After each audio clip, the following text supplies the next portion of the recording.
আচ্ছা, এমনকি ষড়যন্ত্র তার মানে একটা বিচারকের সাথে সরকার নিযুক্ত শেখ হাসিনার আইনজীবী, ওর একটা কথাবার্তা ফাঁস হয়ে গেছে, ওরা খেয়াল করে নাই। এটা যে অডিও যে তখন লাইভে ছিল, বিচারক তাকে জিজ্ঞেস করলো যে তো আপনি কিভাবে খালাস চান, তখন আইনজীবী বলতেছে আমি খালাস না বললে খারাপ দেখা যায়, তো কিভাবে বলি এটা, মোটামুটি মানে সবাই জানে। আমি এই কথাটাই বলতেছিলাম, তার মানে কি এই রায়টা প্রস্তুত হয়ে আছে, একজন বিচারক রায় দেবেন, সে রায়টা আপনি জানেন, আমি জানি, মাহমুদ আলম জানে, তার মানে ইট ইজ প্রিপেয়ার্ড ওয়ান। আর যদি গ্রাউন্ড কেস বলেন, গ্রাউন্ড কেস হচ্ছে শেখ হাসিনা সরকার প্রধান ছিলেন জুলাই আগস্টে যে হত্যাকাণ্ডগুলি হয়েছে। তো এর মধ্যে আপনি তো একটা জিনিস খুবই আমলে নিতে হবে, he uttered the sentence twice, mister brigadier Shakhawat সাহেব, যে উনি একবারে এই 5ই আগস্টের আমাদের পতনের পর বললেন একবার যে 7.624-এ বেশিরভাগ গুলি করা হয়েছে, যেটা বাংলাদেশ সেনাবাহিনী কিংবা বাংলাদেশ আর্ম ফোর্সের পুলিশের কেউ ব্যবহার করে না। উনি এই সদ্য কিছুদিন আগে রাওয়া ক্লাবে একটা প্রোগ্রামে তিনি ইংলিশে বলছেন, হয়তো বা এই জন্য আমরা মূর্খ মানুষ বাংলাদেশের একটু প্রচার কম পাইছে, উনি একদম ডিটেইল বললেন যে ওনাকে যখন ওই রাস্তা দিয়ে যাওয়া হলো তখন বিজেপি থেকে তাকে বাধা দিল, স্যার যাবেন না, কিলিং হচ্ছে, কিলিং হবে। তার মানে কি, তাহলে এই হত্যাকাণ্ডগুলির মধ্যে কতগুলি আমাদের রাষ্ট্রীয় বাহিনী করছে আর কতগুলি গুপ্ত হত্যা বা 7.64 হত্যা, কিংবা আপনি জানেন যে সিআই যখন প্লট করে ওই প্লটটাকে এক্সিকিউশনের জন্য তারা কত রকমের প্ল্যান করে রাখে, তো তাদের হাতে কতগুলি হত্যা, এটাই তো এখনো আপনার ভাগ হলো না। এক, দ্বিতীয় হচ্ছে শেখ হাসিনার আগে সরকারের প্রধান ছিলেন খালেদা জিয়া, হোসেন মোহাম্মদ এরশাদ, তার আগে খালেদা জিয়া, তার আগে আবার জিয়াউর রহমান সাহেব, বঙ্গবন্ধু ছিলেন। আমি যদি একদম খুব মোটা দাগে বলি, তো এই সময়গুলিতে তো রাষ্ট্রীয় বাহিনী দ্বারা হত্যাকাণ্ড হয়েছে। আপনি 2001 থেকে 2006 আমাদের প্রায় 1800-এর উপরে কর্মী একদম কিল করা হয়েছে। আমাদের 56,000 কর্মীর আইদার হাত হারাইছে, চোখ হারাইছে, নাহলে পা হারাইছে। আমাদের প্রায় 2.5 লাখ কর্মী 1 বছরের উপরে জেল খাটছে, তার নিচের সংখ্যা 4 লাখের নিচে, কম না। এই যে সময় হত্যার 2001 থেকে 2006 যে আমাদের বিরুদ্ধে হত্যাগুলি, এটারও তো তাহলে দায় খালেদা জিয়া বেঁচে আছেন, সরকার প্রধান হিসেবে খালেদা জিয়ার তাহলে নিতে হবে। তার আগে এরশাদের পিরিয়ডে 9 বছরে আমাদের কত ছাত্র নেতা, ইভেন শুধু আমাদের দলীয় না, তখন ছাত্র আন্দোলনে ছাত্র দল ছিল, বাম ছাত্র দল ছিল, বাম দলগুলি ছিল, তাদেরও ছাত্র নেতা আমাদের তো এক জায়গায় আপনি অনেক নাম বলতে পারবেন, নূর হোসেন, রাফসুল বাসিনিয়া, আমাদের ময়মনসিংহের কৃষি বিশ্ববিদ্যালয়ের 4 জন, ফেরোজ, জাহাঙ্গীর, শত শত নেতা কর্মী হত্যা হয়েছে। তাহলে এরশাদ সাহেব তো উনি যখন বেঁচে ছিলেন, তো ওই হত্যাকাণ্ডের দায়গুলিও তো তার উপর বর্তায়, তারও ফাঁসি হওয়া উচিত। জিয়াউর রহমানের আমলে একদম ডকুমেন্টেড আর্মির 4,500 অফিসারকে হত্যা করা হয়েছে, তার আমলে প্রতিপক্ষকে হত্যা করেছে, সেই দায়টা আমি বঙ্গবন্ধুকে নিয়ে টাচ করলাম না, কারণ ওনাকে নিয়ে আমারও বলা উচিত। ওই সময়ও তো কোনো না কোনো ভাবে কোনো কিলিং হয়েছে, দায়গুলি কার? তাহলে শেখ হাসিনা আজকে কেন ফাঁসির রায় তার, এটা তো কার্যকর করা বাংলাদেশের মানুষই দিবেন, এটা আওয়ামী লীগের কিছু করতে হবে না। বাট স্বাধীন বাংলাদেশে, মুক্তিযুদ্ধের বাংলাদেশে, বঙ্গবন্ধুর নেতৃত্বে স্বাধীন বাংলাদেশে শেখ হাসিনার ফাঁসির রায় দিবে, আপনি কথাগুলি হেসে বলছেন, তার মানে you are not serious on that note. আমিও হেসে কথা বলতেছি, I am not very serious about the matter. খালি একটাই বিবেকে লাগে, সেটা হচ্ছে স্পর্ধাটা। এই বাংলাদেশে বঙ্গবন্ধুর কন্যাকে ফাঁসির রায় দেবেন, কার্যকর তো সেটা আল্লাহ পাক জানেন, আপনারাও জানেন, এটা হবে না, 100টা রায় দিলে হবে না। এই স্পর্ধাটা হচ্ছে সবচেয়ে বড় জিনিস, এটা আমাদের মুক্তিযুদ্ধের স্পিরিটের সাথে সাংঘর্ষিক। আমি তো আপনাকে বললাম শেখ হাসিনা নিজের হাতে গুলি করে নাই, তাহলে এর আগে স্বাধীন বাংলাদেশে যতগুলি রাষ্ট্রপ্রধান আছে সবারই জীবিত থাকলে ফাঁসি দিতে হবে, মৃত থাকলে মরণোত্তর ফাঁসি দিতে হবে। ধন্যবাদ। সরি সরি ভাই আপনাকে ইন্টারাপ্ট করার জন্য। সবচেয়ে গুরুত্বপূর্ণ এই যে ঘটনাগুলা, যেমন আমেরিকাতে আমরা প্রায় দেখি স্কুল কিলিং হয়, স্কুলে ঢুকে বন্দুকধারী গুলি করে মারতে থাকে লোকজন, তো পুলিশ কি করে, সবার আগে ওই লোকটাকে ফেলে দেয়, ওই লোকটাকে গুলি করে ফেলে দেয়া আগে, সবার আগে এটা করে। এরকম তো আমেরিকাতে প্রায় হয়। আমেরিকার প্রেসিডেন্ট তো সবগুলোর জন্য দায়ী তাহলে। আমেরিকার প্রেসিডেন্ট বিনা বিচারে এই যে ইয়েটা হয়, যেটা সবগুলো এই ঘটনাগুলো হয়। শান্ত, না আমরা আসলে ফজল ভাই আমরা আরেকটা সেকেন্ড, এই যে নিউজিল্যান্ডে একটা মসজিদে ঢুকে, নিউজিল্যান্ডে একটা মসজিদে ঢুকে খুব বেশি দিন হয় নাই, হ্যাঁ, শত শত মুসল্লিকে হত্যা করে দিল। হুম, ইউরোপের প্রায় এরকম হয়, ইউরোপের দেশগুলিতে, আমেরিকাতে। তো আমি আসলে বলতে চাচ্ছি যে মূল কথা হচ্ছে এটা একটা সাজানো রায়, পাতানো রায়। এই রায় নিয়ে বাংলাদেশের কোনো মানুষই সিরিয়াস না, কোনো রাজনৈতিক দল সিরিয়াস না। খালি ওই যে সবারই একটা জায়গায় আছে যে এই রায়ের পরে হয়তো আওয়ামী লীগের কর্মীরা ডিমোরালাইজড হবে এই প্ল্যান থেকে, কিংবা এই রায় বাংলাদেশে, স্বাধীন বাংলাদেশে বঙ্গবন্ধুর কন্যাকে ফাঁসি দিবে, ফাঁসির রায় দিবে, এই স্পর্ধাটার জন্য আমরা একটু কষ্ট পাই। মানে এটা time will say what will be happen, but এটা হচ্ছে একটা ভীষণ স্পর্ধার ব্যাপার। আর এটা তো হচ্ছে আপনি ধরেন যে এটার সাথে জড়িত তো হচ্ছে একদম সরাসরি হচ্ছে জামাত শিবির। কারণ বিএনপি তো এই দায় নেবে না, কারণ তাদের তো গায়ে শত শত হত্যার দাগ আছে। তো জামাত শিবিরের আপনি তো দেখলেন এই যে ভদ্রলোক চিফ প্রসিকিউটর, ও তো যে জামাতের প্যাট্রনে ব্যারিস্টারে পড়াশোনা করতেন। আজকে দেখলাম যে যেই বিচারক রায় দিবেন, এই ভদ্রলোক জুলাই আগস্ট আন্দোলনে আওয়ামী লীগের পতন আন্দোলনে অংশগ্রহণ করতেন। তাহলে আপনি বোঝেন যে এই রায়ের এফেক্টটা কোন জায়গায় পড়বে, বা এর ক্রেডিটেবিলিটি কোন জায়গায়। তো এটা বেসিক্যালি এটা হচ্ছে আপনার একটা অডাসিটি যে শেখ হাসিনাকে ফাঁসির রায় দিবে। তো টামুইলসে যারা দেবে তারাও তো এই দেশের নাগরিক। আমি ইটস নট এ থ্রেট। আপনি ধরেন একটা অসাংবিধানিক সরকার, একটা অবৈধ সরকারের নিয়োজিত একটা কোর্টে যখন অবৈধ রায় দিবে, তাকেও তো আইনের মুখোমুখি হতে হবে, যে কলম ধরবে বা যিনি আজকে আর্গুমেন্ট করছেন। সবচেয়ে হাস্যকর জিনিস দেখেন, সরকারের তরফ থেকে শেখ হাসিনাকে শিল্ড দেওয়া হলো, সেই উকিল হাসি তামাশা করতেছেন বিচারকের সাথে। আপনি জিনিসটা দেখেন, আপনি আর আমি খুব ফ্রি হইলো তো আজকে এই মিটিং এ আপনি আর আমি খুব ক্যাজুয়াল টাইপের কথাবার্তা বলবো না, মানে কেমন হাসির জিনিসটা বানাইছে ওইটুকু দিলেই বোঝা যায়। So we are not worried about this. খালি শেখ হাসিনা রায় যদি বাংলাদেশে কার্যকর করতে হয়, সেটা এই বাংলাদেশে সম্ভব না। কারণ আপনি তো এই রায়ের কোনো ফুটপ্রিন্ট নাই, এই রায়ের কোনো ভ্যালু নাই, কোনো মাস্টার গ্রাউন্ড নাই। সো আপনি যদি নর্মালি যদি একদম অ্যাকর্ডিং টু দ্য লও করেন, রাষ্ট্রীয় বাহিনীর হত্যার দায় সরকার প্রধান কেন নিবে? তাহলে তো সবাই নিতে হবে, আগের সরকারগুলি। প্লিজ। সবচেয়ে ব্যাপারটা হচ্ছে, ধরেন এই সরকারের সমস্ত কর্মকাণ্ডটা, এই আদালত, সবকিছু কিন্তু আগামী পার্লামেন্টে গিয়ে এগুলো আগে বৈধ দেখতে হবে।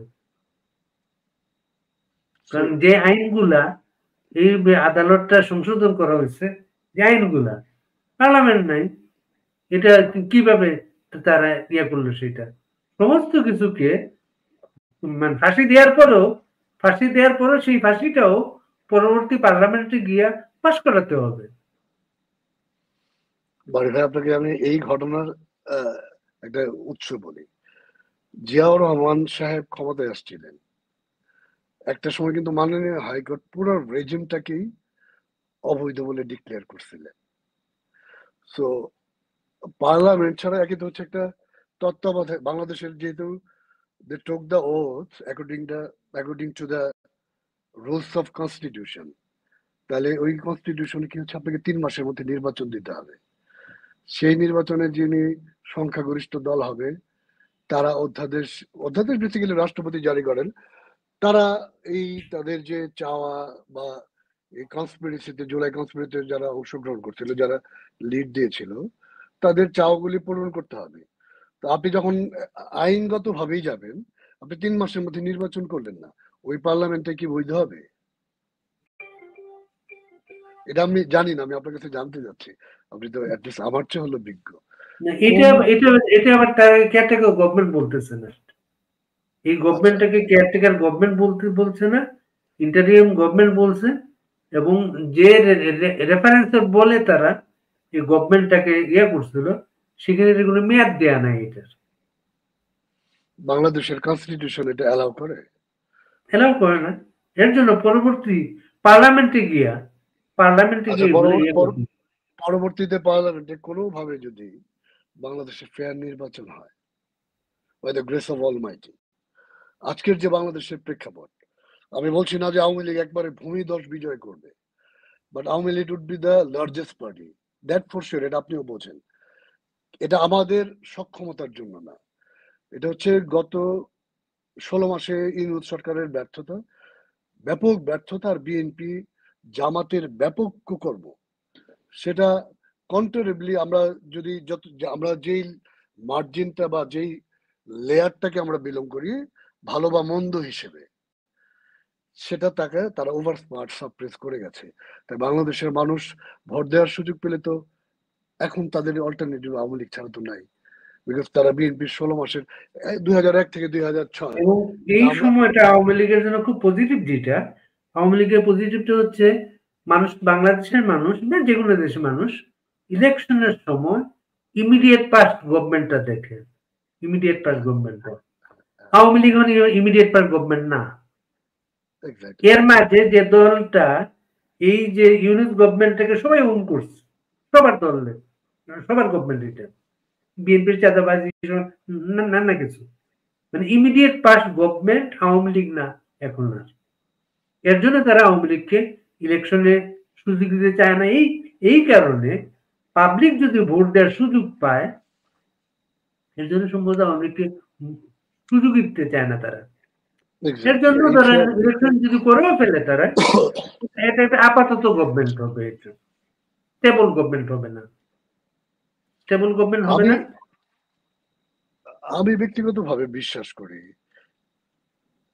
জামাত শিবির ছাড়া, বিএনপি তো আমরা স্বীকার করি বা না করি, বিএনপি কিছুটা তো প্রো পিপল দল, আর সবচেয়ে বড় কথা হচ্ছে যে আমাদের বাংলাদেশে তো অলরেডি অনেক এক্সাম্পল সেট করা আছে ভালো মন্দ। এই রিক্সে বিএনপি যে 1-1.5 বছরের জন্য সরকার গঠন করবে, বুদ্ধিমান হলে করার কথা না।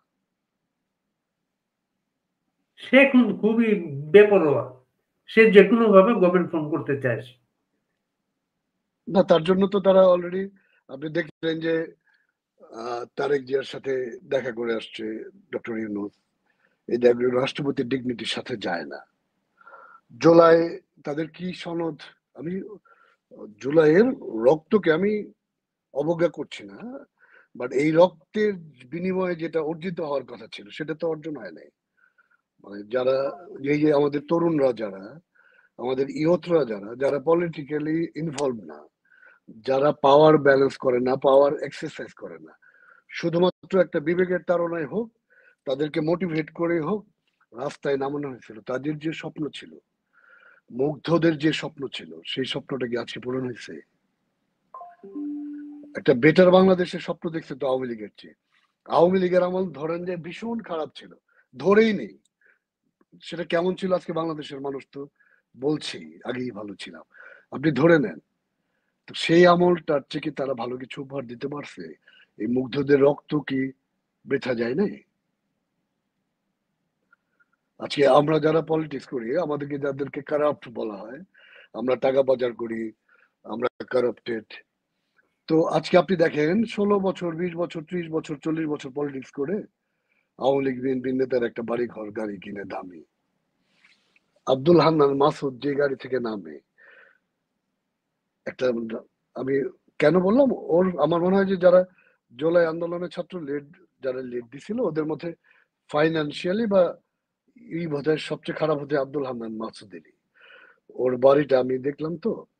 এই ছেলে এখন যে গাড়িতে নামে, সেটা তো আওয়ামী লীগের একটা নেতা 30 বছর করার পর করে, বিএনপির একটা নেতা 30 বছর রাজনীতি করার পর একবার এমপি মন্ত্রী হইলে বানায়। তো আপনি কারাপশনের দিক দিয়ে তো তারা আমাদেরকে চাপিয়ে গেছে। এর জন্যই দলটা কিছু আর হয় নাই। এই দলটা ক্লিক করে নাই, এই দলটা ক্লিক করে নাই। 1 বছর আগে যে আশা করা হয়েছিল, দলটা ক্লিক করে নাই। দলটা হয়তো জামাতের বি টিম আছে, এবি পার্টি, এটা হচ্ছে সি টিম। এটা একা ইলেকশন করলে কোন সিট পাওয়ার নিশ্চয়তা নেই। একা ইলেকশন করলে হয়তো জামাতের সাথে ইলেকশন করতে পারে সেটা। আচ্ছা শান্ত, আমরা একটা বিষয়ে যাই। গত যে 14-15 মাস আওয়ামী লীগ উদ্বাস্তু দল এখন, মূল না নেতারা বাইরে। না না না মূল নেতারা আমরা, আপনি উদ্বাস্ত, আওয়ামী লীগ উদ্বাস্ত দল না। আওয়ামী লীগের নেতারা, মূল নেতারা যাদের জীবন সংখ্যায়, তারা উদ্বাস্ত। আওয়ামী লীগের নেতা কর্মীরা ওই মাটি কামড়ে পড়ে আছে, জেলখানাতেই পড়ে থাকে, কোলে বাচ্চা মৃত হয়, তাদেরকে সেটাও খুব গুরুত্বপূর্ণ। এই যে আওয়ামী লীগ আবার যেটা দেখালো যে গ্রাসরুটের দল, শেখ হাসিনা যে একটা কথা বলেছিলেন না, যে যেখানে আছে সে সেখানেই নেতা। কিন্তু এই যে আপনি কথাটা তুললেন, হ্যাঁ, আপনারা উদ্বাস্ত মানুষ আছে দেশে, এর মাধ্যমে কি আওয়ামী লীগে এক ধরনের মাইনাস হয়ে গেছে অনেক লোকজন? না, আওয়ামী লীগের লোকজন মাইনাস হয় নাই। আপনি যেটা আপাত আওয়ামী দৃষ্টিতে লীগের দেখছেন, নেতাদের আওয়ামী লীগের নেতাদের সবাই তো আর অ্যাক্টিভ না, সবাইকে আমরা দেখি না। একটা ক্লাসে কি ফজল ভাই, সবাইকে আমরা দেখি। একটা ক্লাসে তো সবাই ফার্স্ট হয় না।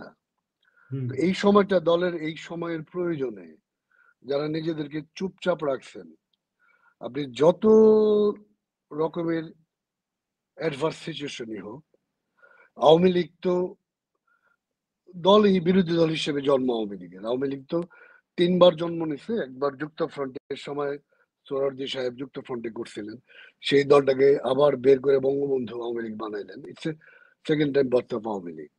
বঙ্গবন্ধু হত্যার পর আওয়ামী লীগ ধরে রাখছিলেন, আমি সবাইকে শ্রদ্ধা করি। শেখ হাসিনা এসে সেটাকে একটা বড় রূপ দিচ্ছেন, সেটা আওয়ামী লীগের আরেকটা জন্ম। তো আজকের আওয়ামী লীগের এই 5ই আগস্টের পরে আওয়ামী লীগ, বলতে হবে আওয়ামী লীগের উপর ভীষণ রকমের আওয়ামী লীগের একটা দুর্যোগ চলছে। সেটা রাষ্ট্রীয় বাহিনী একটা, যদি এটা রেগুলার যদি একটা ক্ষমতা হস্তান্তর হইতো, তাহলে হয়তোবা সেটা অন্যরকম দেখা যেত। বাট যেহেতু আওয়ামী লীগকে একদম কনস্পিরেসি, একটা গ্লোবাল কনস্পিরেসির মাধ্যমে সরানো হয়েছে, তখন আওয়ামী লীগকে নিশ্চিহ্ন করে দেওয়ার প্ল্যান করেই তারা 5ই আগস্টের পরবর্তী কাজগুলি করছেন। যার জন্য আপনি দেখবেন যে একটা ছেলে বাচ্চার দুধ কিনতে গেছে, তো মেরে ফেলছে। আপনি যত রাগী থাকুক, যখন বলবে আমার বাচ্চাটার দুধ নিয়ে যাচ্ছে, আমি কি এই ছেলেটাকে মারতে পারবো? একটা ছেলেকে ভাত খাওয়াই বসতে বসতে মারতে পারবো? যদি ভাত খায় তারপরে তোরে মাইরে ফেলবো, এটা হয়? এরকম অমানবিক কাজটা কেন? যারা এই প্লটটা সাজাইছে তারা আওয়ামী লীগকে নিশ্চিহ্ন করতে চাইছে। তো আওয়ামী লীগ নিশ্চিহ্ন করতে চাইছে শান্তকে দেখে, আমাদের মন্ত্রী এমপিদের স্পিরিট দেখে। বেসিক্যালি তো আমরা যে স্পিরিটে চলি, আওয়ামী লীগ এই স্পিরিটের দল না। আওয়ামী লীগ হচ্ছে গ্রাসরুটের, বঙ্গবন্ধুর নাম নিলে কান্না করে দেয় এমন মানুষের দল। যে লোকটা লুঙ্গি পরে, রিক্সা চালায়, জয় বাংলা বলে, ষড়যন্ত্র কথাটা বললেন না, আপনার মনে পড়ে কিনা আপনার 1996 সালের 15 ফেব্রুয়ারি ইলেকশনের পরে, খালেদা জিয়া যখন ক্ষমতা ছাড়ে যেদিন আর কি, ঢাকায় খুব বড় একটা মিটিং করে বক্তৃতা দিয়ে উনি ছাড়ছেন। কাজে বিএনপি দলটা আক্রান্ত হয় নাই ওই অবস্থাতেও। আর আওয়ামী লীগকে একবার ঘরে তুলে দেওয়া হয়েছে। আওয়ামী লীগের সমস্ত কর্মসূচি গুলা প্রত্যাহার করানো হয়েছে, ঘরে তুলে দেওয়ানো হয়েছে। রাতের বেলা আপনাদের গণভবনে গিয়ে বলা হয়েছে কালকের থেকে সব দায়িত্ব আমি নিলাম। তারপর গণভবন থেকে বাসায় গিয়ে বিএনপির লোকজনকে ফোন করা হয়েছে সকাল 10টায় আসেন। এটা কি সামরিক অভ্যুত্থান বলবেন আপনি? এটা তো একটা ছায়া সামরিক অভ্যুত্থান। এই জন্য এটা আমরা শুরুতে তো হয়তো অনেকে বুঝতে পারি নাই, বাট সবগুলি আপনি ডটগুলি মিলান দেখেন, হচ্ছে ওয়াকার সাহেব, উনি ব্যক্তিগতভাবে শেখ হাসিনার আত্মীয়, মাননীয় প্রধানমন্ত্রী। তার ব্যক্তিগত সামাজিক সম্পর্ক বাদ দিলাম, চিফ অফ আর্মি স্টাফ হিসেবে he is liable two answer to the prime minister. Say prime minister তাকে রাষ্ট্রের রক্ষার দায়িত্ব দিলেন, এবং শুরুতেই দেখলাম যে আর্মি খুব বেশি এফেক্টিভ ছিল না মাঠে।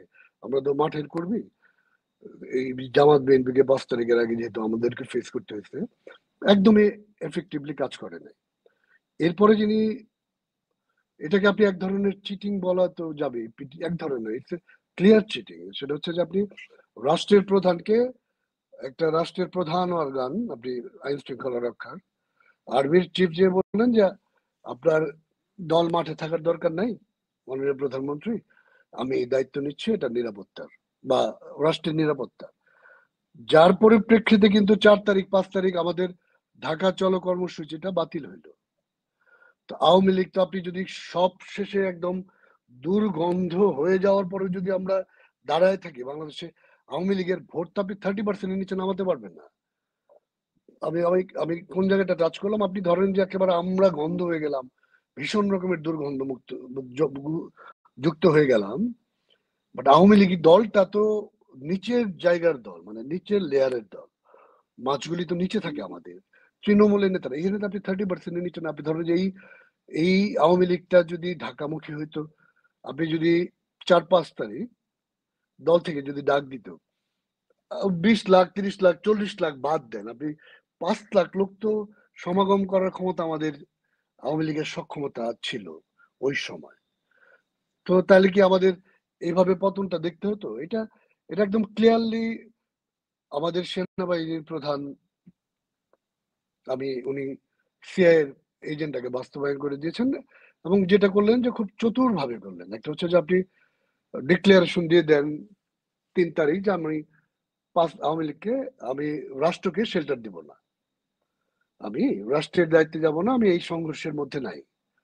আর্মি আর্মি ইয়ে কি বলে, তাদের সেটা যদি বলা হতো, তাহলে সরকার তার বাকি অর্গানগুলিকে কাজে লাগাইতো। আমাদের সরকারের তো আরো অর্গান আছে, পুলিশ আছে, বিজিবি আছে, আমাদের র্যাব আছে, আমাদের আনসার আছে, তাই না? আমাদের দল সরকারকে রিপ্রেজেন্ট করে আওয়ামী লীগ। আওয়ামী লীগের লক্ষ লক্ষ নেতা কর্মী আছে। আমরা তো বাঁচার, দেশ বাঁচানোর, শেখ হাসিনা কিন্তু বারবার বলছেন 5 তারিখের আগে যে এটা কিন্তু আন্দোলন, নিয়মতান্ত্রিক আন্দোলন, এটা অনেক বড় ষড়যন্ত্র। আমি যদি আজকে বলে দেই যে সেন্ট মার্টিন দিয়ে দিব, আমি কিন্তু থাকতে পারবো। আপনি এই কথা তো শেখ হাসিনা বারবার বলছেন। তো শেখ হাসিনা যেহেতু বুঝছেন, উনি এই মেসেজটা তো দেশবাসীকে দিচ্ছেন। আমরা যারা কর্মী, আমরা তো অনুধাবন করতে পারছি যে এই ষড়যন্ত্রটা অনেক দূর থেকে হচ্ছে, আমেরিকার মতো শক্তির জায়গা থেকে হচ্ছে। তো শেখ হাসিনা তো এই জায়গায় কম্প্রোমাইজ করে নাই। তা আর্মি যদি 3 তারিখ বলে দিত যে আমরা আমরা নিজেরা ব্যারাকে ফিরে যাচ্ছি, এইটুকু অডাসিটি যদি দেখাইতো যে আমি মাননীয় প্রধানমন্ত্রী, আপনার কথা আমরা শুনলাম না, আমরা ব্যারাকে যাচ্ছি, আপনি আপনার দেশ বাঁচান, দল বাঁচান, তখন তো লাস্ট চেষ্টাটা আমরা দল দিয়েই করতাম। আওয়ামী লীগ তো সেইটুক সংগঠন ছিল, বা পুলিশ কিংবা অন্যান্য আমাদের লো এনফোর্সমেন্ট বাহিনীকে আমরা মাঠে রাখতাম দেশকে বাঁচানোর জন্য। এখন যদি বলেন আওয়ামী লীগ সরকারকে বাঁচানোর জন্য, আজকের দিনে এসে কি আপনি বলবেন যে এটা আওয়ামী লীগ সরকারের পতন হয়েছে? আমি তো মনে করি যে 5ই আগস্ট বাংলাদেশের পতন হয়েছে, মুক্তিযুদ্ধের পতন হয়েছে, 71-এর স্পিরিটের পতন হয়েছে। আজকে তো শুধু আওয়ামী লীগের পতন বলার সুযোগ নাই। তো এই কাজটা ওয়াকার সাহেব উনি করছেন, ওনার বাহিনী করছেন। উনি এটা উনি বাংলাদেশের সাথে এটা বিশ্বাসঘাতকতা, এটা মুক্তিযুদ্ধের সাথে বিশ্বাসঘাতকতা। কারণ যে মানুষটা আগে জেনে যান যে আমাকে সিআইএর এজেন্ডা বাস্তবায়ন করতে হবে, নিশ্চয়ই সিআইএ তার পরবর্তী প্ল্যানগুলি তাকে জানাইছেন। আমি যদি আপনার রাইট হ্যান্ড হই, আপনি কত দূর যেতে চান আমাকে জানাবেন তো। তো পরবর্তীতে 5ই আগস্টের পতনের পরে যে ইউনূস সরকারের ক্লোজ হবে Jamaat Shibir, anti liberation force, এটা নিশ্চয়ই তারা জানতেন। আজকে বাংলাদেশে এই অবস্থায় ফেলার, মুক্তিযুদ্ধের চেতনাকে এতটা দুরবস্থায় ফেলার কাজটা করা উচিত হয়নি, আমাদের আর্মিরও উচিত হয়নি। এই কথাটা এই একজন হোম মিনিস্টার আসাদুজ্জামান কামাল ছাড়া আপনাদের কেউ কিন্তু সরাসরি এখনো বলেন না। কেন যেন কি একটা আশায় আছেন তারা, আর্মি এখনো মনে কিছু করে দিবে। না না, সেটা করতে পারেন। বাংলাদেশের আর্মি তো শুধু একজন মানুষ রিপ্রেজেন্ট করে না, বা 12 জন মানুষ রিপ্রেজেন্ট করে না, ইটস এ কম্বাইন্ড পাওয়ার। তো 5ই আগস্টের পরে যেমন সেনাবাহিনী প্রধানকে বলা হয়েছে তোমার জুনিয়ররা রেভল্ট করবে, বাংলাদেশের প্রশ্নে তো আর্মিতে এমন একটা জায়গায় চলে আসতে পারে। কারণ এখানে তো সবাই তো আর মুক্তিযুদ্ধের বিরোধী পরিবারের সন্তান না।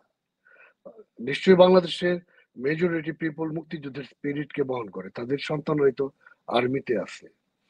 এই আশা যদি আওয়ামী লীগ থেকে করা হয় যে একটা সময় আর্মি হয়তো বা বাংলাদেশের পাশে দাঁড়াবে, এটা তো অমূলক না। বাট 5ই আগস্টের আগের দিন পর্যন্ত আমি আর্মি বা আমাদের চিফ অফ আর্মি স্টাফ তার ভূমিকার কথা বললাম। এখন তো with the spending of time, যখন আপনি জানেন এজ এ চিফ কি হতে যাচ্ছে, বাট আপনার জুনিয়ররা তো নাও জানতে পারে। আজকের বাংলাদেশ দেখে আমার তো মনে হয় আমাদের মাননীয় সিওএফ, চিফ অফ আর্মি স্টাফ, তিনিও হয়তো দেশের প্রতি ভালোবাসা থেকে আবার উল্টো দিকে টার্ন করতে পারেন। বাংলাদেশের আর্মি ফোর্স যারা আছেন তারাও তো মুক্তিযোদ্ধার সন্তান, মুক্তিযুদ্ধের স্পিরিটের সন্তান। এই আশা করা অমূলক নেই, এই আশা আমিও করি। আমি শুধু 5 তারিখের আগের 3 দিনের ভূমিকাটুকুর জন্য বললাম।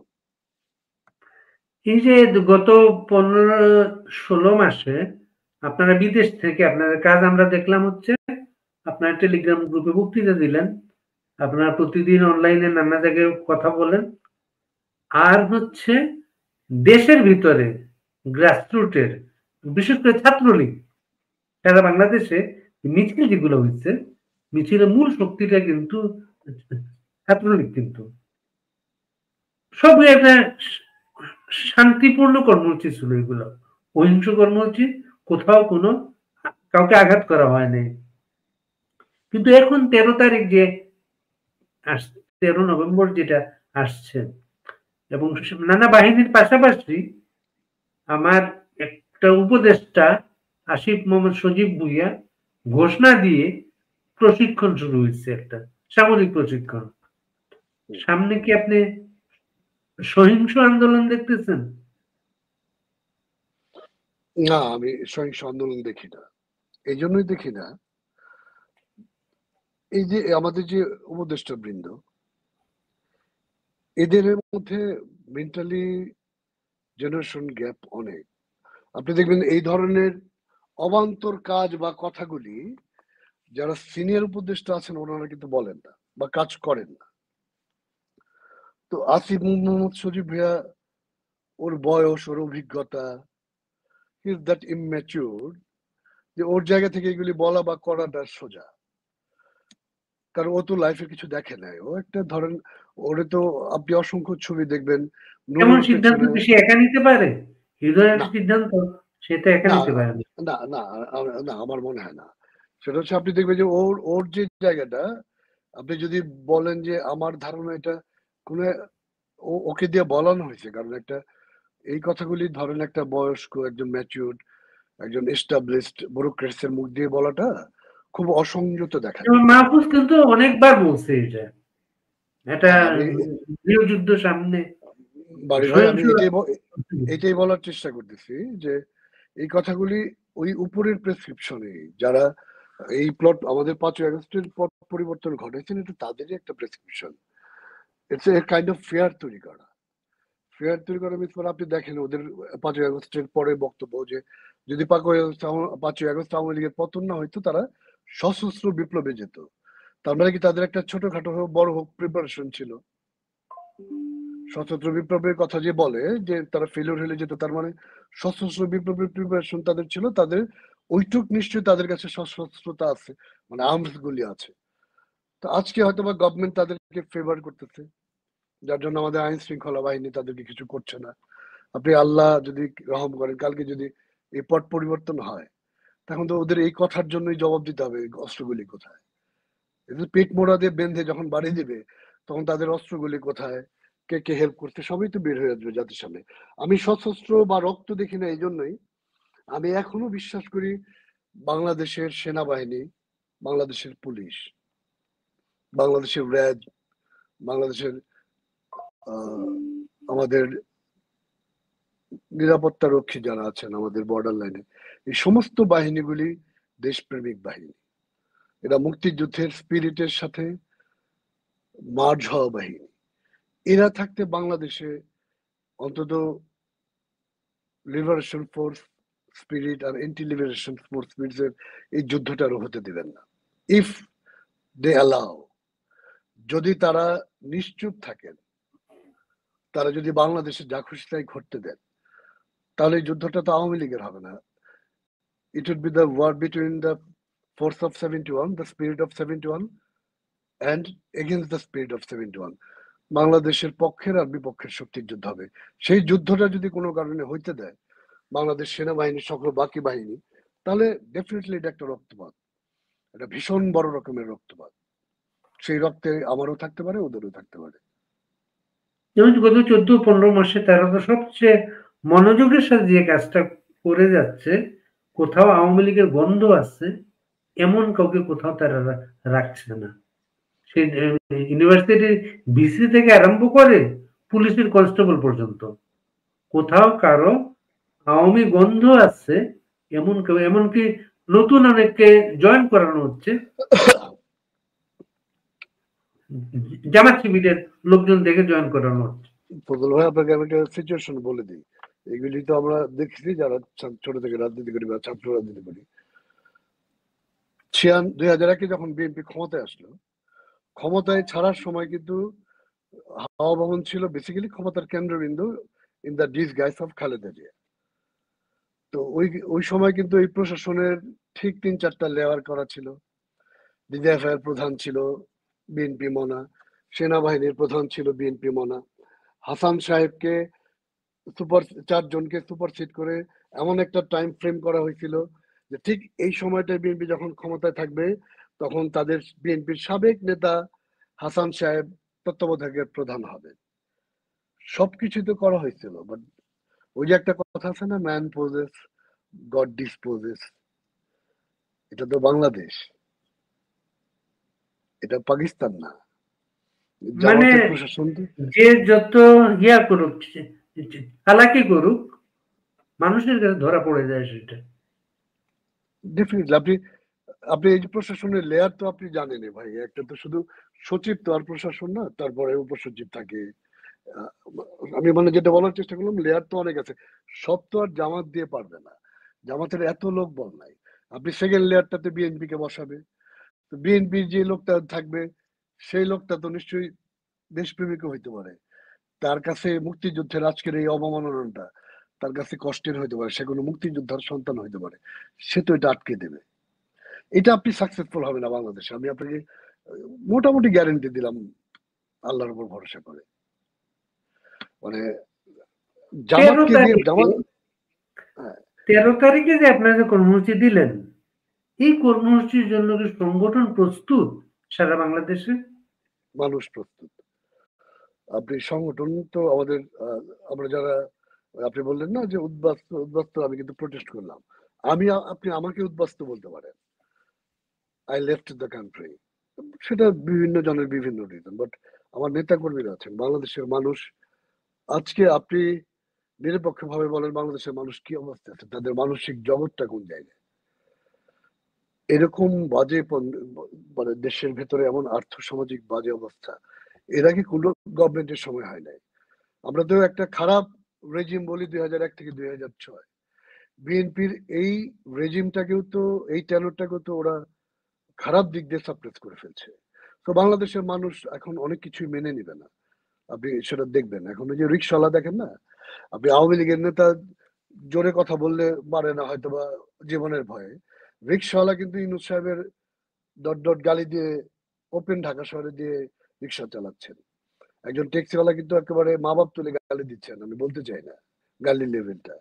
তো আপনি এদেরকে আটকাবেন কিভাবে? আপনি আমাকে আটকালেন, আমি দেশের বাইরে আসছি, আমার নেতা কর্মীরা জেলখানায় আছে, ওই মানুষগুলি আপনি আটকাবেন কিভাবে? কতজনকে আপনি জেলে মারবেন? কতজনকে আপনি গায়ে লকডাউন মারবেন? যে কর্মসূচি, লকডাউন কর্মসূচিটা, এই নামের কর্মসূচি তো হচ্ছে ওদের কাছ থেকে যে আপনারা নিয়ে গেছেন। যে ছেলেরা আন্দোলনে ছিল, ব্লকেড, লকডাউন, এই শব্দগুলা ভাষাগুলা তাদের। আওয়ামী লীগের কি মানে সংকট পড়লো এই নামে কর্মসূচি নিতে হবে? না না না, ভাই আপনার সাথে আমি এই জায়গাটা একমত না। এই লকডাউন তারপরে ব্লকের এইগুলি বেসিক্যালি এই আন্দোলনের কথা না।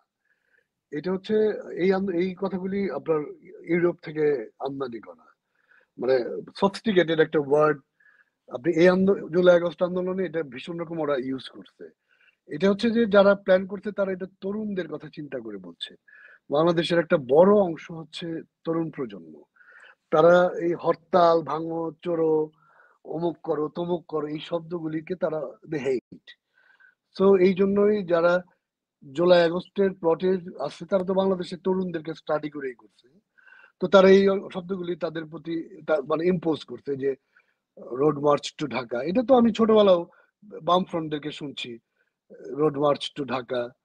তারপরে লকডাউন শব্দটা আমি আগে থেকে পরিচিত, বাট বাংলাদেশে নতুন, আর আমরাও সেটা ইউজ করছি, আমরা প্রজন্মের কথা চিন্তা করে ইউজ করছি। আজকে তরুণ প্রজন্ম যাদেরকে ভীষণ কষ্ট দেওয়া হয়েছে, যাদের স্পিরিটটাকে কষ্ট দেওয়া হয়েছে, সেই প্রজন্ম যেন তাদের আজকে যারা ভুল বুঝছে তারা তো গলা উঁচু করে বলতে পারে না যে আমরা ভুল করছিলাম। আপনি একটা ঘটনা ঘটায় গেলে, ঘটনার পরে যখন দেখবেন যে আপনার ঘরে ভীষণ আগুন, আপনি তো বলতে পারবেন না এই আগুনের জন্য আমি দায়ী। এই তরুণ প্রজন্মের কথা চিন্তা করে আমরা এই শব্দগুলো ইউজ করছি, because they love this type of word. Sheikh Hasina কয়েক মাস দুয়েক আগে আমরা একটা ইন্ডিয়ান জার্নালিস্টের মাধ্যমে ইন্টারভিউ রিপোর্ট করেছিলাম। দিল্লিতে কয়েকজন নেতাকে ডেকে নিয়ে বিভিন্ন দায়িত্ব দিয়েছিলেন। এটা একটু বিস্তারিত কি আপনি জানেন, কাকে কোন দায়িত্ব দেওয়া হয়েছে? না, এটা একদম কমপ্লিটলি প্রোপাগান্ডা। এটা বাংলাদেশের মিডিয়াতে আসছে। বাংলাদেশের মিডিয়াতে এরকম অনেক উদ্ভট খবর আসে। বাংলাদেশের মিডিয়াতে শেখ হাসিনার মৃত্যু খবরও আসে। আলহামদুলিল্লাহ, মৃত্যু খবর হলে নাকি মানুষের আয়ু বাড়বে। তো এটা বাংলাদেশের মিডিয়া, ইটস কমপ্লিটলি প্রোপাগান্ডা।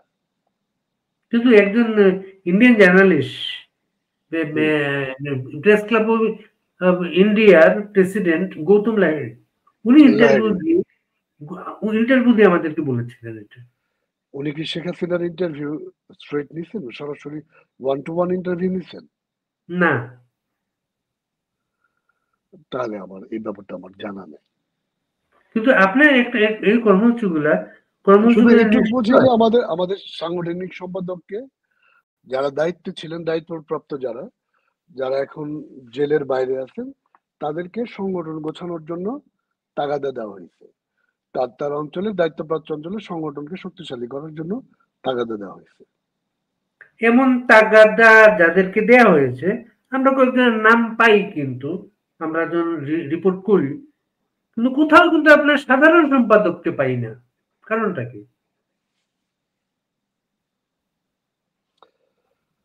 দলের সাধারণ সম্পাদককে পান না, এটা মানে কাকে আপনি, আমাদের জেলা না দলের? দলের সাধারণ সম্পাদক, কেন্দ্রীয় সাধারণ সম্পাদক। আমি তো আসলে কথা স্কিপ করতে আমার মন চায় না, আর আমি জানি আমার এই স্প্রেড কাট কথাবার্তার জন্য কি হইতে পারে। উনি একজন বর্ষিয়ান রাজনীতিবিদ, ওনার ছাত্র রাজনীতির ইতিহাস অনেক সমৃদ্ধ। উনি বাংলাদেশ ছাত্রলীগের সাবেক সাধারণ সম্পাদক ছিলেন, প্রেসিডেন্ট ছিলেন। উনি একজন মুক্তিযোদ্ধা। দলের সাধারণ সম্পাদক থাকা অবস্থায় মাননীয় প্রধানমন্ত্রী শেখ হাসিনাকে আপনি জানেন, আমাদের জিওগ্রাফিক্যালি ক্রেডিবিলিটি, শেখ হাসিনা চীনকে সামলাইতে হচ্ছে, ভারতকে সামলাইতে হচ্ছে, আমেরিকা রাশিয়াকে সামলাইতে হচ্ছে, অলমোস্ট সারা পৃথিবীর সবগুলি শক্তিকে হ্যান্ডেল করতে। সেটা তো একটা মানসিক চাপের ব্যাপার। তো সেই জায়গা থেকে দলের সাধারণ সম্পাদক ওবায়দুল কাদের সাহেব ছিলেন। ডেফিনেটলি তার তার সক্ষমতা নিয়ে তো আমাদের কোনো কোশ্চেন নাই, তার রাজনৈতিক ইতিহাস নিয়ে নাই। বাট জুলাই আন্দোলনকে অনেক বেশি বেগবান করার জন্য তার দুই একটা স্পিচ কাজে দিছে। হয়তো বা এই কারণে ওনাকে সামনে আনা হচ্ছে না, কারণ আপনি আপনার দেশের মানে মানুষকে আপনি যদি বলতে ভালোবাসেন। চাচ্ছেন আগুনে আগুনে ঘি ঢালছেন উনি? না, বলতে চাচ্ছেন, আমি দায়িত্ব নিয়ে বললাম, এটা আগুনে ঘি ঢালার মতোই ছিল তার দুই একটা স্পিচ। আমি ওনার প্রতি সব রকমের সম্মান রেখে বললাম, আপনি এমন একটা, সারা দেশে যখন আগুন জ্বলছে তখন আপনাকে বাংলাদেশ আওয়ামী লীগের সাধারণ সম্পাদক, ইতিহাস, বাংলাদেশের যা কিছু ইতিহাস, যত অর্জনের ইতিহাস, বাংলাদেশ আওয়ামী লীগের হাত ধরে তার সাধারণ সম্পাদকের হিসেবে আরো দায়িত্বশীল কথাবার্তা বলা উচিত ছিল। হয়তোবা তিনি সামনে আসছেন না নিজের ওই যন্ত্রণা থেকে, যে আমি এই কথাগুলি না বললেই পারতাম। এটাই আমার মনে হয়, এটাই বড় কারণ। বিকজ এট দ্য এন্ড তো আমরা মানুষ, আমরা তো যখন রিয়েলাইজেশনে যাই আমাদের ভুলগুলি ধরতে পারি। আপনাকে আবার সেই প্রশ্নটা করি। আমরা সাংবাদিক হিসেবে যতটা খোঁজ নেই, যাদেরকে দায়িত্ব দেওয়া হয়েছে, সাংগঠনিক নানা দায়িত্ব দেওয়া হয়েছে, সেই দায়িত্ব ওবায়দুল কাদেরকে দেওয়া হয়েছে আমরা শুনি নাই কিন্তু। উনি তো ছিলেন সারা দেশের কেন্দ্রীয় আওয়ামী লীগের সেক্রেটারি।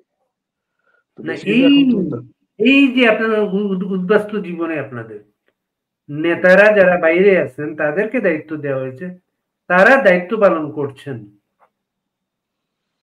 আপনি আপনি আমাকে আমি কিন্তু খুব স্ট্রংলি আনসার দেওয়ার চেষ্টা করছি ফজল ভাই। এর চেয়ে বেশি আপনি আমার আর কি বের করবেন? আপনি অন্য কেউ হলে তো কথাটা স্কিপই করতো। আমি আপনাকে ওই জন্যই বললাম যে দল এটা শেখ হাসিনার নেতৃত্বের দল, একেবারে one man army. Sorry to say, ডেমোক্রেসিতে এই কথাটা খুবই না অশুভ। উনি বাট উনি but somehow she made her, মানে she had reached on the peak, যে সেখানে সেই আমাদের ভালোবাসা আস্থা অর্জন।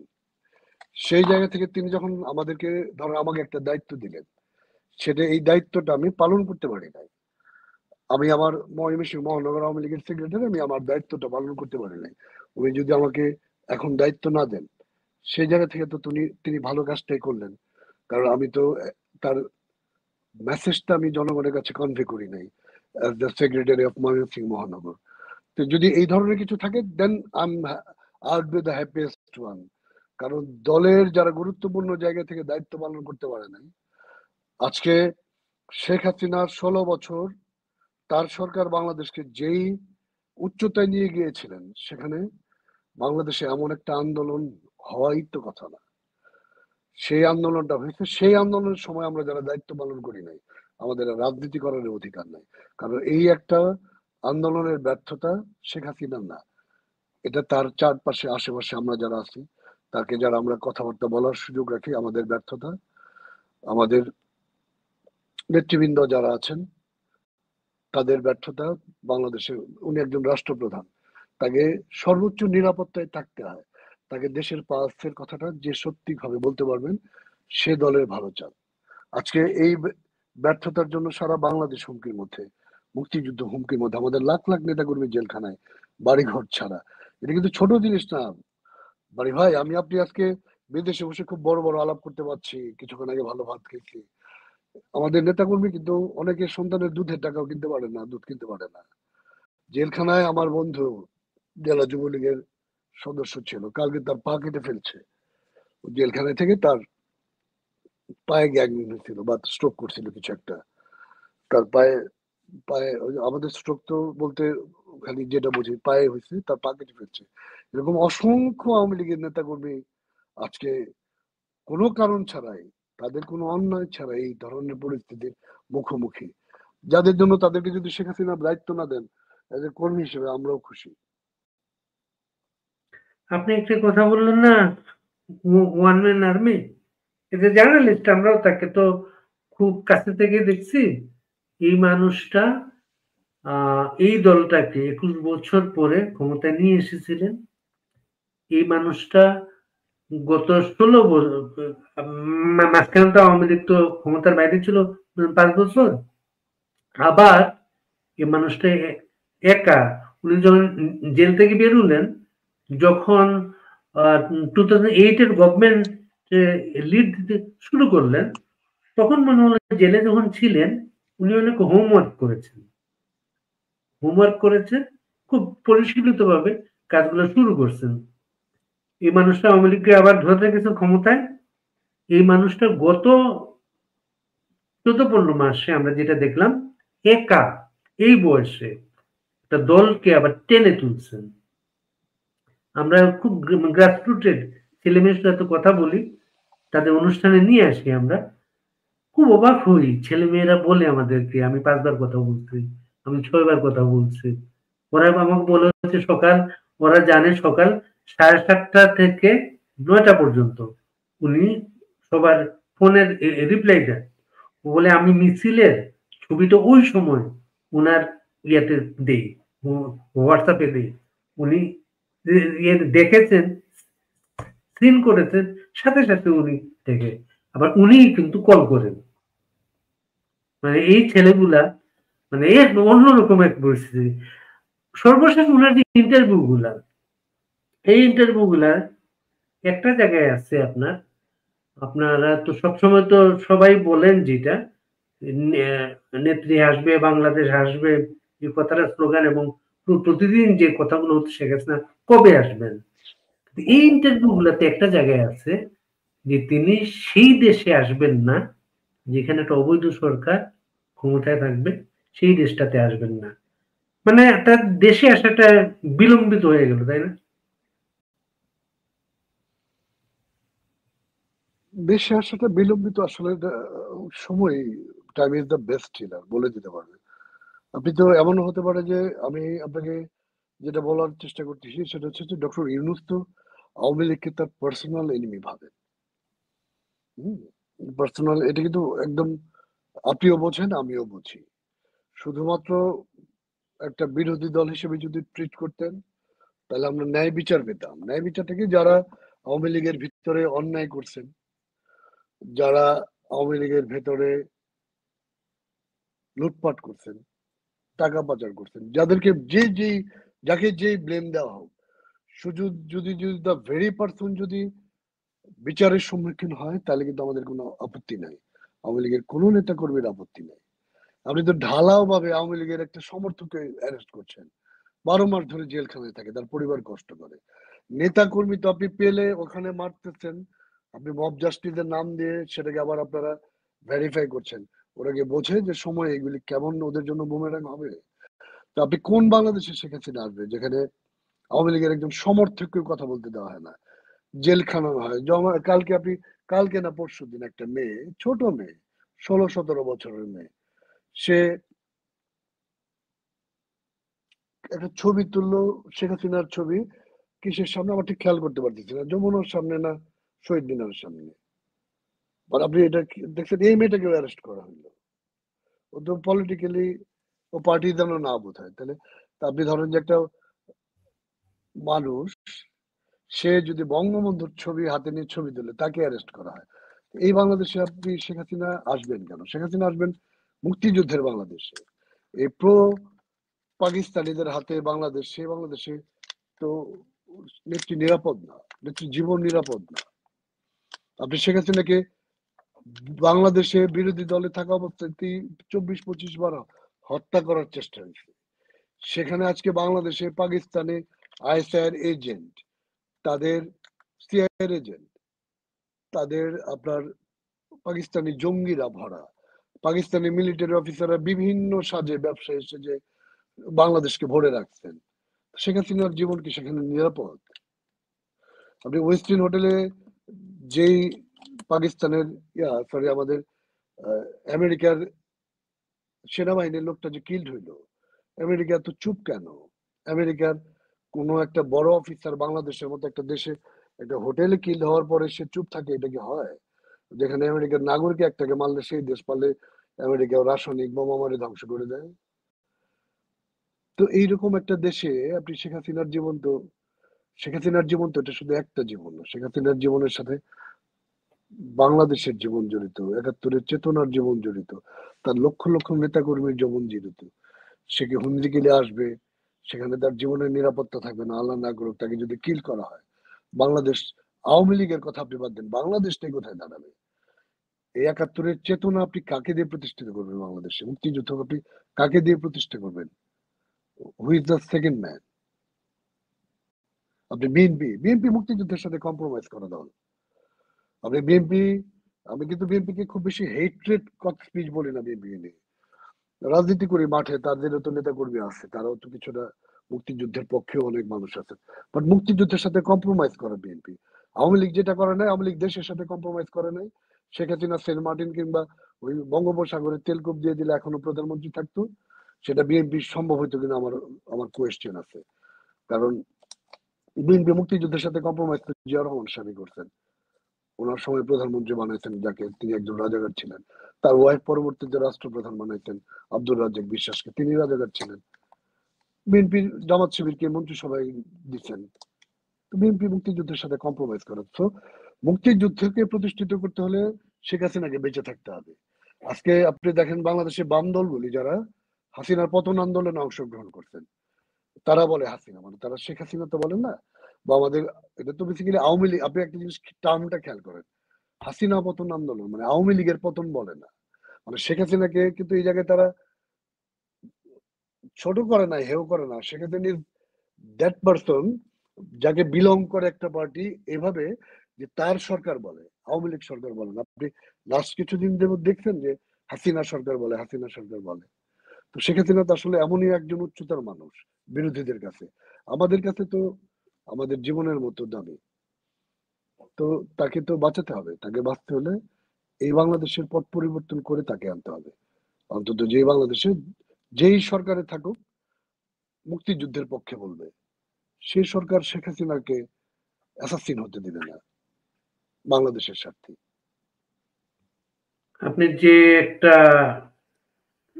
রোড ম্যাপ বলে দিলেন এই জায়গায়, যে বাংলাদেশটা শুধু আমেরিকান না, পাকিস্তানি জেনারেলদের একটা আখড়া হয়ে উঠছে, সেই দেশটা আবার কি সাধারণ। আরো একটা জিনিস আপনি দেখেন, এই যে আহ, নিউ ইয়র্কে যে 3 দলের যে নেতাদের নেওয়া হলো, নেয়ার বড় একটা বিষয় ছিল এই যে আমেরিকান যে ডিসিশন গুলো হয়ে গেছে এখানে, বন্দর দেয়া, এটা সে নানা ডিসিশন হয়ে গেছে, এই ডিসিশন গুলো যাতে কন্টিনিউ করা হয়, যেহেতু নেক্সট পার্লামেন্টে এই 3টা দলের লোক থাকতে পারে, এদেরকে নেওয়া হয়েছিল আমেরিকাতে, স্টেট ডিপার্টমেন্টে এদের সাথে মিটিং হয়েছে বিষয়গুলো, এই জিনিসগুলো যে কন্টিনিউ করা হয়। মানে আপনি আপনি তো কন্টিনিউ করতে চান না এগুলা, আপনি তো এগুলাতে আপোষহীন। এই এটা কিন্তু আপোষহীন 5ই আগস্টের পরে কিন্তু এই প্রপোজাল শেখ হাসিনার কাছে আসছে। 5ই আগস্টের পর আসছে, শেখ হাসিনা কিন্তু এই জায়গা থেকে নড়ে নাই। উনি কিন্তু আগের জায়গায় আছেন যে আমি দেশ বিক্রি করবো না, যা হোক আমার কপালে। তো এই বিষয়, তাহলে এই জায়গাটা পলিটিক্সে তো কম্প্রোমাইজ একটা আর্ট, তো একটা জায়গা, যেমন যখন সৌদি আরব থেকে আরম্ভ করে মিডল ইস্টের খুব বড় বড় দেশগুলা, মুসলিম দেশগুলা, আমেরিকান কম্প্রোমাইজ করে তার ক্ষমতা টিকে আছে। আপনাকে যুদ্ধ ছাড়া আবার এখানে আবার এসব আন্দোলন, জটিকা মিছিল, এগুলা দিয়ে কি এটা সম্ভব? এই আর একটা যুদ্ধ ছাড়া। ভাই বঙ্গবন্ধুকেও কিন্তু এই প্রপোজাল দেওয়া হয়েছিল সিআইএর পক্ষ থেকে ওই সময়ও। তিনি মানেন নাই, তার মেয়েও মানে নাই। এখন আপনাকে বেছে নিতে হবে। এটা একটা ল্যাটিন শব্দ আছে, লেপেড্রো, মানে হয় আমার অফার মেনে না, নাহলে মৃত্যু। এখন আপনার ব্যক্তিত্বের উপর নির্ভর করে যে আপনি কোনটা মেনে নেবেন। তো শেখ হাসিনাকে অফার করা হয়েছে সেন্ট মার্টিন দাও, নাহলে তোমার পতন বা মৃত্যু। সে জেনে শুনে তো পতনটা বেছে নিছে। নাহলে কেন তিনি 5 তারিখের আগে বারবার বলবেন আমি সেন্ট মার্টিন দিয়ে দিলে টিকে থাকতে পারবো? সো এটা হচ্ছে দেশপ্রেমের ব্যাপার। বিরোধী দলে থাকি আমরা, আমরা খারাপ দিনে থাকি, কিন্তু তারপরে দেশের সাথে কম্প্রোমাইজ আওয়ামী লীগ করবে না, বঙ্গবন্ধু দল করবে না, তার মেয়ে বেঁচে থাকতে তো করবেই না ইনশাল্লাহ। তার চেয়ে আমাদের এই দিন দেখা ভালো, যদি কোনোদিন দেশপ্রেম হচ্ছে আমাদের ইমানের অঙ্গ। আর আওয়ামী লীগের সাথে বাংলাদেশ প্রেমটা হচ্ছে একটা ফ্রেজ যেটা ভীষণ আমাদের জন্য নোবেল একটা শব্দ, যে আওয়ামী লীগ বাংলাদেশকে ধারণ করে। সেই আওয়ামী লীগকে ক্ষমতায় যেতে হলে যদি দেশ বিক্রি করতে হয়, আমরা ক্ষমতার বাইরেই থাকি। আর আপনি যদি আপনার কথাটাই যদি ঠিক হয়, আমেরিকায় ইউরোপের সাথে গেলেন জামাত শিবিরের প্রতিনিধি, বিএনপির প্রতিনিধি, এনসিপি তো বাদ দেন ভাই, ওদের কিন্তু মানে ইউনুস নিজের পোলা কামলা হিসেবে নিয়ে যায়। বাট রাজনৈতিক দল হিসেবে তো কি বলে বিএনপি জামাত। বিএনপি আর জামাত, তার মানে কি তারা তো পাওয়ারে যাওয়ার আগে অলরেডি দেশ বিক্রি করে আসছে। তো এখন তো আমার মনে হচ্ছে যে জামাত আর বিএনপির যে মাঠের কারাগার, এটা তো একটা লোক দেখানো আছে না, যে তুমি আমি যদি এবারে যদি কর্তা হই, আমি তো এটা বুদ্ধি দিতেও পারি যে তুমি এক কাজ করো, আওয়ামী লীগের ছাড়া ইলেকশন করার চেষ্টা করব, তোমরা মাঠে যায় নাটক করো, যে যেভাবে পারো একজন আরেকজনের বিরুদ্ধে লাগো, যেন আওয়ামী লীগের ফোকাসটা থাকে জামাত আর বিএনপি লাগে পড়ছে, আমরা এটার মধ্যে আরো ঘি ঢালি।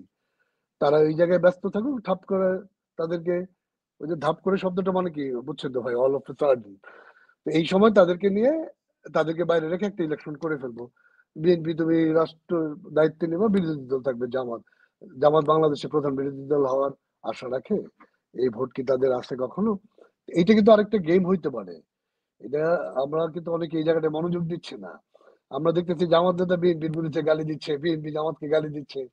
এটা কিন্তু তাদের ওই যে বললেন যাদের কাছে আমেরিকায় যাদের কাছে নিউজ নিয়ে গেছেন, এটা তাদের সাজানো বুদ্ধি হতে পারে। তার মানে দেশটাকে অলরেডি যদি এই চুক্তিগুলি মেনে আসেন, বন্দর দেওয়া হবে, সেন্ট মার্টিন দেওয়া হবে, তার তো দেশ অলরেডি তারা দেশের সার্বভৌমত্ব বিকায় দিয়ে আসছেন অলরেডি। আপনি সর্বশেষ একটা ফেসবুক পোস্টে আপনি লিখেছেন সব লাল বদরকে আপনি খারাপ মনে করেন না। আপনি দেখেন এটা আমাকে, I am so glad, thank you. আপনি এইটা লাল নিয়ে আপনি বক্তব্যটা ভাই, কি? ভাই একটা আমি আমার বন্ধুর বাসায় 1 তারিখের দিকে একটা কাজে গেছিলাম। তার 2 টা ভাগ্নি বিরাট পোস্ট করতেছে একেবারে তাদের লাল ঈদে। আমি খুব আদর করি। ও আমি, আম্মু তুমি এগুলি করতেছো কেন? কারণ আমাদের ছেলেদেরকে মারতেছে। এটা তো আমাদেরই বন্ধু-বান্ধব ছিল। তো এই যে একটা বড় অংশের মানুষ তারা এই কনস্পিরেসির কথা জানে না। শেখ হাসিনার রেজিম চেঞ্জের উদ্যোগটা আরো 8-10 বছর আগের থেকেই নেওয়া হয়েছে, সেটা চলমান, সেটা জানে না। 5 তারিখের পরে বাংলাদেশ বিরোধী স্পিরিট পাওয়ারটা এক্সারসাইজ করবে, সেটা জানে না। তারা এটাও জানে না যে যেই ক্ষেত্রগুলি খুন হচ্ছে এটা আইন শৃঙ্খলা বাহিনীর বাইরেও একটা বড় অংশ মেটিকুলাসলি প্ল্যান করে খুন করা হয়েছে, যাতে মানুষকে আবেগতাড়িত করা যায়। তারা যখন এগুলি জানতে পারলো, তখন কি তাদেরকে আর লাল বদর বলা যায়? তারা লাল প্রোফাইল পিকচার যারা চেঞ্জ করে স্বাভাবিকতায় ফিরে আসলো, বরং অনুশোচনা করছে যে আমরা যদি জানতাম তাহলে এই কাজ করতাম না বা যাইতাম না। এদেরকে কি আপনি ঢালাওভাবে লাল বদর বলতে পারেন? আপনি আমার আত্মীয়দের মধ্যে নাই, আমার খুব ক্লোজ আত্মীয়রাও আছেন যারা লাল করছেন। আমাদের অনেক বড় বড় নেতার অনেক প্রেসিডেন্ট মেম্বারের ছেলে লাল করছেন। লক্ষ লক্ষ মানুষ, কোটি কোটি মানুষ যারা লাল করছে, তারা কি সবাই বাংলাদেশ বিরোধী? ডেফিনেটলি না। এই জন্য আমি বলছি যে ঢালাওভাবে লাল বদরদের দেখে নেবে, এই শব্দটা আর ব্যবহার করা উচিত না। কারণ আমি একজন লাল বদরকে দেখতে গেলাম, যে আমার কাজিনের মেয়ে যে লাল করছে, আমি কি তাকে মারবো, পিটাবো? আমি তো নিজের বেলায় ছাড় দিয়ে দেবো। সো এইগুলি এখন আসলে করার সময় না। এখন বাংলাদেশে একদম সামগ্রিকভাবে 2টা শক্তি, একটা মুক্তিযুদ্ধের পক্ষে, মুক্তিযুদ্ধের বিপক্ষে। এই সংগ্রামটা তেমন হবে, প্রথম যে যেই উইপেনটা ইউজ করবে আরেকজন সেটা ইউজ করবে। যদি মুক্তিযুদ্ধের বিপক্ষের শক্তি রাজপথে আসে লড়াই সংগ্রাম স্লোগানে, মুক্তিযুদ্ধের পক্ষে শক্তি সেটা ইউজ করবে। যদি তারা সশস্ত্র হয়, তাহলে there are lots of way to be armed well, মানে টু বি ইকুইপড ওয়েল। বাংলাদেশের মুক্তিযুদ্ধের পক্ষের শক্তিকেও সশস্ত্র হইতে হবে, এছাড়া আপনার অপশন নাই, কোনো অপশনই তো নাই। তারা যদি লড়াই সংগ্রাম করে, আমরা লড়াই সংগ্রাম করবো, যুদ্ধ করতে হলে যুদ্ধ করবো। বাংলাদেশটাকে তো সেভ করতে হবে, 71কে সেভ করতে হবে। আজকে প্রধান উপদেষ্টা প্রেস সচিব একটা পোস্ট দিয়েছেন আজকে। উনি একটা পোস্ট দিয়েছে, উনি তো একটা বাংলা একাডেমির বইমেলায় ডাস্টবিনের ছবি পোস্ট দিয়ে উনি একটা নাম পেয়েছিলেন। ওই ছবি, ওইরকম একটা ছবি নোয়াখালী বিজ্ঞান ও প্রযুক্তি বিশ্ববিদ্যালয়ে ডাস্টবিনে শেখ হাসিনার ছবি লাগানো হয়েছে। ওই পোস্ট দিয়েছিল উনি। ওই পোস্টে 15-20 হাজার লাইক আমি দেখলাম, প্লাস কিছু কমেন্টও দেখলাম, যেটা গ্রিন কমেন্ট আর কি, ওই আগের মতো আর কি। এদেরকে অ্যাকোমোডেট কিভাবে করবেন আপনি? পোস্টদাতাকে না যারা ঘৃণার কমেন্ট করছেন? গ্রিনের কমেন্ট করি। আপনি তার ফেসবুকে কমেন্ট অপশনটা দেখছেন? আপনি কমেন্ট অপশনটা খেয়াল করছেন? আমি খেয়াল এরা করি, কেউ, কমেন্ট আছে আমি কিন্তু। আপনাকে আমি আপনাকে বলি ফুলবাড়ি ভাই, আপনাকে আমি, আমাকে 1 মিনিট সময় দেন, যদি আপনি আপনার সময় থাকে। ওনার কমেন্ট অপশনে তার ফ্রেন্ড ছাড়া কেউ কমেন্ট করতে পারে না। আচ্ছা, এরা ওরা কেউ সবাই কমেন্ট অপশন, সবাই তার আমরা, ফ্রেন্ড হয়। হ্যাঁ আমরা যারা ফেসবুক ইউজ করি, আমাদের নেতাদের যেন কেন একটা ভয় করে যে বাজে কথা শুনতে হয়, এই জন্যই কমেন্ট অপশনটা বন্ধ রাখেন। সে যদি, তার যারা ফ্রেন্ড তারা শুধু এই কমেন্ট অপশনটা ইউজ করতে পারেন। তো এই প্রেস সচিব উনি আমাদের ময়মনসিংহের মেয়ের জামাই, বেসিক্যালি তার ওজনটা তো এতদিনে বাংলাদেশের মানুষ জানেন। একদম ছোট বাচ্চাদের মতো চাইল্ডিশ কথাবার্তা বলেন, ফালতু কথাবার্তা বলেন, ওয়েটলেস কথাবার্তা বলেন। এই যে এই কমেন্ট অপশনটা, যেমন আমারটা খোলা, আমাকে কিন্তু বাজেও গালি দেওয়া হয়, হ্যাঁ, হুম, আমি শুনি কোনোটায় রাগ উঠলে রিপ্লাই দেই, কোনোটায় দেই না। বাট আপনি হুম, যে দেখেন যে তার এই কমেন্ট অপশনটা খোলা না, শুধু আছে হচ্ছে লাইক আর শেয়ার। শুধু তার হুম, ফ্রেন্ড যারা, তারা কমেন্ট করতে পারবে। এখন এই ভদ্রলোকের নাম শফিক বোধহয় না, এই শফিক সঠিক। সাহেবের যারা বন্ধু, তারা কি মুক্তিযুদ্ধের বা আওয়ামী লীগের পক্ষের লোক? তার বন্ধুরা তো তারই সমমনা, আওয়ামী লীগ বিদ্বেষী। তো ওই জায়গায় আপনি যা পাইছেন, আপনি তাকে রিকোয়েস্ট করেন যে তার কমেন্ট বক্সটা খোলার জন্য। পরে নিরপেক্ষভাবে আপনি দেখেন কতগুলি পোস্ট শেখ হাসিনার পক্ষে আসে, তাকে কতজন গালি দেয়। বোঝাতে পারছি আমি ভাই? So, আমার আমরা বন্ধু বান্ধব যারা, আমরা শেষ করব ইলেকশনটা নিয়ে। আপনাকে ইলেকশন করতে দিবে না। আপনার আপনার কোনো অপশনই নাই, নৌকা মার্কা নাই। এইরকম যে ইলেকশন যদি হয়ে যায় দেশে, আপনি তো বলেছেন যে অবৈধ সরকারের আমলে আসবেন না দেশে। এই ইলেকশনকে যদি বৈধতা না দেন, গভর্নমেন্টও অবৈধ থাকবে, আপনার তো আর আসতে পারবেন না, তাই তো? আমরা আসতে পারবো না এই কথা বলি নাই। আমি মুক্তিযুদ্ধের, আমি শেখ হাসিনার কথা বলছি, মাননীয় প্রধানমন্ত্রী। তার জীবনের মাহাত্ম্যটা কেন বুঝাইতে, সেটা তো আমার জীবন না যে আমি মরে গেলাম, 2-4 জন 20 জন 100 লোক এফেক্টেড হইলো, আমার মা কানলেন, আমার ভাই বোন কানলেন, ভাইগনারা কানলেন। এই জীবন না তো, এই জীবন হচ্ছে লক্ষ লক্ষ কোটি কোটি মানুষের দায়বদ্ধতার জীবন, বাংলাদেশের 71-এর শক্তিকে প্রতিষ্ঠিত করার জীবন। আমি বলছি তার কথা, তাকে এমন একটা অনারেবল বাংলাদেশে আসা উচিত হবে না। আর যে নির্বাচনটা হতে যাচ্ছে বা হবে বলে আপনি আশা করেন, আমার রাজনৈতিক ছোট মানুষ, আমি তার প্রজ্ঞা থেকে আমি মনে করি না এমন এই নির্বাচন বাংলাদেশে হবে। কিভাবে হবে? আজকে বাংলাদেশের আমাদের সবচেয়ে ডিসিপ্লিন যেটা ফোর্স আর্মি, সেটার ভিতরেই নাকি সকাল বিকাল খালি কোন্দলের আওয়াজ, কিংবা কেমন জানি একটা অস্বাভাবিকতা বলে আর্মিতে যারা বন্ধু বান্ধব আছে। সেই জায়গাটায় যদি এতটা ভালনারেবল হয়, আমাদের পুলিশের তো স্ট্রাকচারে নাই, এদের তো আপনার মোরালি কারেজ ফিরে আনার জন্য অন্তত একটা বড় সময় লাগবে। আমাদের ব্যবস্থা তো একটা বিশাল কর্মযজ্ঞ। এখানে সবচেয়ে বড় রিজন থাকে আপনার আইন শৃঙ্খলার অবস্থা। তো এই আইন শৃঙ্খলা অবস্থা যারা রক্ষা করবেন, কোনো একটা অর্গানই তো এখন স্টেবল না।